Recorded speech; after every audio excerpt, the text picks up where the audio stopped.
আপনারা দেখছেন FS RL video. ভিডিওটি ভালো লাগলে আমাদের চ্যানেলটিকে সাবস্ক্রাইব করে আমাদের পাশে থাকা বেল আইকনটি প্রেস করে আমাদের সাথে। শওকত মোল্লা আমাকে বলছে কেন গিয়ে দাঁড়াতে, ও ভাষাটা বলছে ও জানে ফোচকে জানে, ও পাগলা জানে।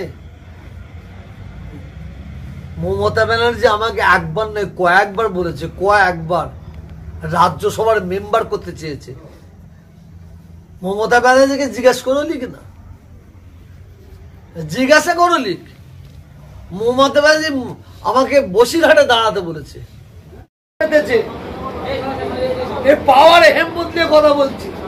শওকত মোল্লা যে 15 বছর ধরে মমতা ব্যানার্জিকে ব্ল্যাকমেল করছে, বলছে ভাঙড়ে 100 কোটি টাকার কাজ করে দেবো। মানে কি অবস্থা, আগে থাকতে জিপে লাখ লাখ করছে।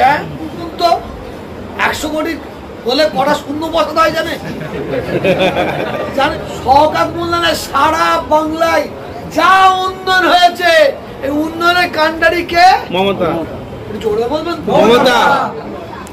আইএসএফ হন, বিজেপি হন, তৃণমূল হন, সত্যটা বলতে হবে। সত্যটা আপনাকে গিয়ে দাঁড়াতে বলছে। শওকত মোল্লাকে পাগলা কুত্তা কামড়েছে, আমাকে কি পাগলা কুত্তা কামড়েছে নাকি?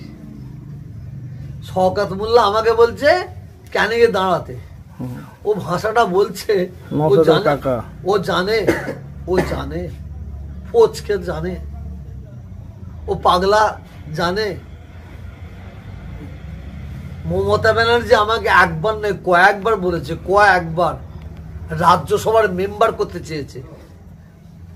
মমতা ব্যানার্জিকে জিজ্ঞেস করলি কিনা, জিজ্ঞাসা করলি। মমতা ব্যানার্জি আমাকে বসিরহাটে দাঁড়াতে বলেছে, জিজ্ঞাসা করুক না, জিজ্ঞাসা করুক।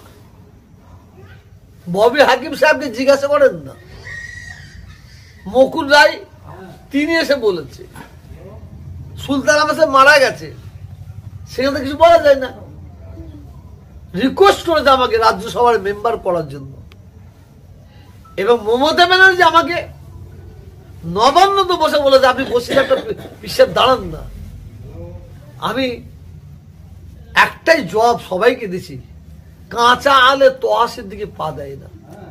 তবে মমতা ব্যানার্জিকে বলেছি আপনি ভালো কাজ করুন, উন্নয়ন করুন, আপনার পাশে থাকবে।